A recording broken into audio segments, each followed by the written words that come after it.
हाँ जी, good morning, good afternoon, good evening, जय श्री कृष्णा, राधे राधे, जय श्री बालाजी की। कैसे हैं आप सब लोग? मैं केपी चौधरी आप लोगों का टीसीए में तहे दिल से हार्दिक स्वागत और अभिनंदन करता हूं। आशा करता हूं आप लोगों की हेल्थ वगैरह बहुत अच्छी होगी और एकदम बढ़िया तरीके से आप अपनी स्टडी में लगे हुए हैं। मैं आज आप लोगों के लिए चैप्टर नंबर 2 की एक्सरसाइज 2.3 का क्वेश्चन नंबर 4 लेकर आया हूं। इस वाले क्वेश्चन में हम फैक्टराइजेशन सीखेंगे।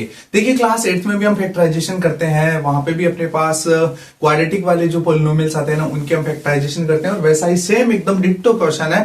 बस थोड़ा सा फर्क यह है कि वहां पे अपने पास जो एक्स स्क्वायर के कोफिशिएंट होते हैं ना वो 1 होते हैं। क्लास 8th में यहाँ पे अपने पास वो अदर दे रखे हैं, जैसे यहाँ 2 दे रखा है, इस वाले में 12 दे रखा है। ऐसे वाले क्वेश्चन को किस तरीके से सॉल्व करते हैं देखिए ध्यान से देखना है। सबसे पहले आप लोगों को क्या करना होता है, इसका कांस्टेंट पार्ट और जो एक्स स्क्वायर के साथ का जो कोफिशिएंट है उनको मल्टीप्लाई करते हैं। तो 12 वंजा कितना आता है? 12 आता है। अब अपन को इस तरीके के 2 नंबर फाइंड आउट करने हैं जिनको अगर एडिशन सब्ट्रैक्शन में करें तब तो आना चाहिए माइनस का 7, और अगर उन दोनों नंबर्स को ही आपस में मल्टीप्लाई करें ना तो आना चाहिए अपने पास 12। तो देखिए किस तरीके से सॉल्यूशन करते हैं, ध्यान से देखना है। सॉल्यूशन स्टार्ट कर रहा हूं मैं।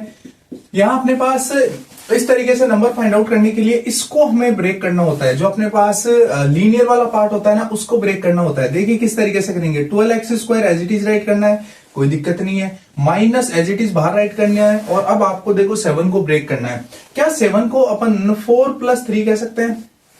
क्या 7 को अपन 4+3 कह सकते हैं? कोई कहेगा सर 5+2 भी कह सकते हैं, 6+1 भी कह सकते हैं। 4+3 क्यों लिया?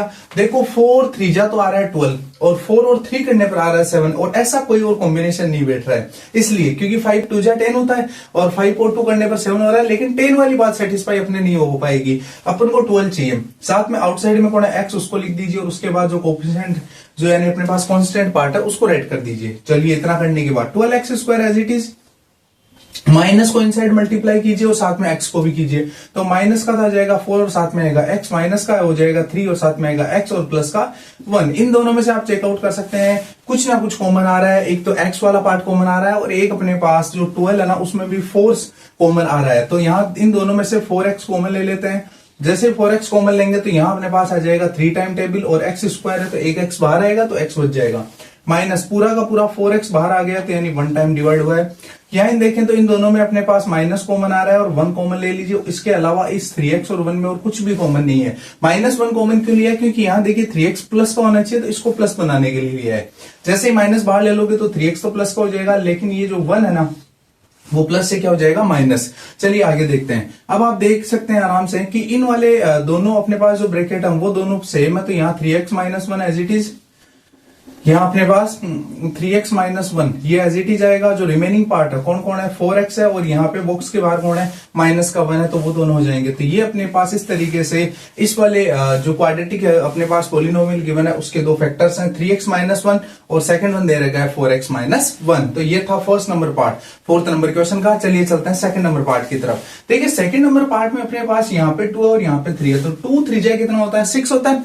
यानी कहने का मतलब है 7 को इस तरीके से ब्रेक करना है कि एडिशन सब्ट्रैक्शन से तो आना चाहिए 7 और मल्टीप्लाई करने पर आना चाहिए उनका 3 2 जा 6 वाला 6 आना चाहिए। चलिए स्टार्ट करते हैं। देखिए 2x² as it is write कर लो, प्लस इस 7 के प्लेस पे अपन को राइट करना है।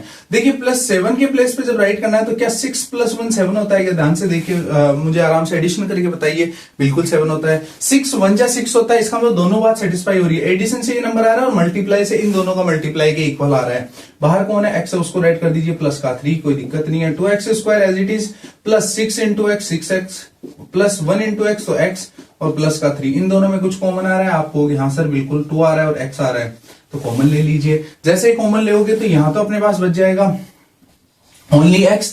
देखिए क्योंकि 2 बाहर आ गया, x² का x बाहर आ गया तो एक x रिमेनिंग रह गया, प्लस 2 की टेबल 6 में 3 टाइम x पूरा बाहर आ गया था तो कोई दिक्कत ही नहीं। आगे देखिए प्लस, यहाँ पे इनमें कुछ ही कॉमन नहीं है। जहां कुछ नहीं होता है वहां आपको पता है 1 होता है और 1 होता है तो यहाँ पे रिमेनिंग जो पार्ट है ना वो एज इट इज राइट कर दीजिए। आगे देखिए यहाँ 2x + 1 और यहाँ पे x + 3 इस तरीके से, तो x + 3 कॉमन ले लीजिए।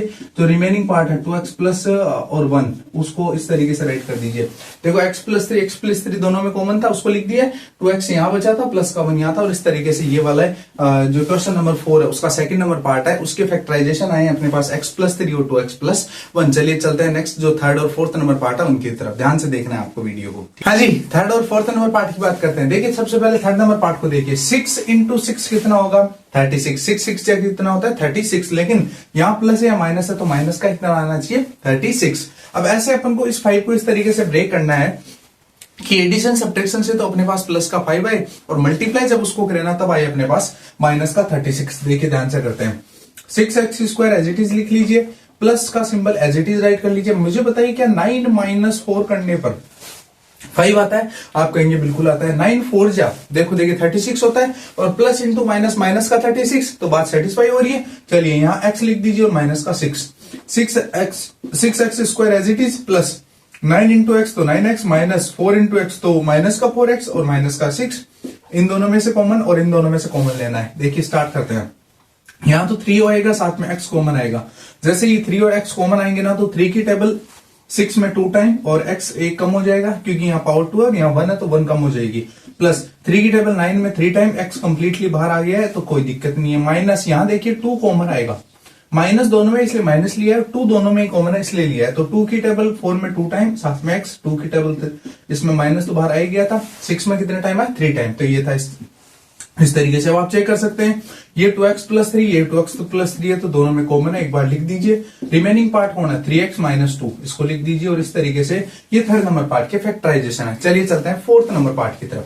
फोर्थ नंबर पार्ट में आप चेक कर सकते हैं, यहाँ 3 और माइनस का 4 है तो 3 4 जा कितना होता है? आप कहेंगे सर 12 होता है, तो 3 4 जा तो हो गया 12, लेकिन माइनस का 12, यानी इस माइनस जो एक्स है ना, यानी माइनस का जो 1 है उसको इस तरीके से ब्रेक करना है कि अपने पास माइनस का 12 आए। देखिए किस तरीके से आएगा। 3x² एज इट इज लिख दीजिए, माइनस बाहर लिख दीजिए।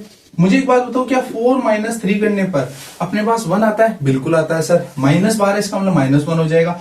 4 3 जा 12 भी होता है और माइनस का 12 ही होता है, तो इसका मतलब प्लस माइनस माइनस का 12 होता है, तो इसका मतलब ये दोनों बात सेटिस्फाई हो रही है। यहाँ x है और माइनस का 4 एज इट इज है।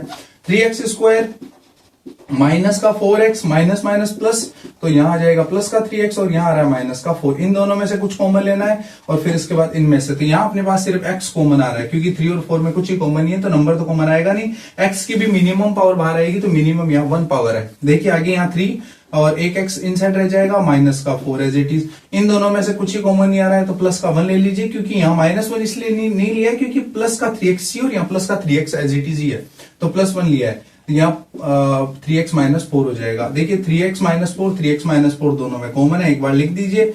और उसके बाद जो रिमेनिंग पार्ट है कौन कौन है, एक तो x है और एक कौन है प्लस का 1 है, तो इसको लिख दीजिए। और कुल मिला के इस तरीके से ये क्वेश्चन नंबर 4 के चारों पार्ट मैंने आपको बता दिए हैं। आप लोगों को अगर सॉल्यूशन पसंद आए हैं तो आप वीडियो को ज्यादा से ज्यादा लाइक कीजिए, वीडियो को ज्यादा से ज्यादा शेयर कीजिए। आप अपनी हेल्थ का भी पूरा ध्यान रखिए। क्लीन इंडिया में कंटिन्यूअसली आप योगदान देते रहिए। टीचे में बने रहने के लिए आप सभी का तहे दिल से धन्यवाद। Thank you all of you.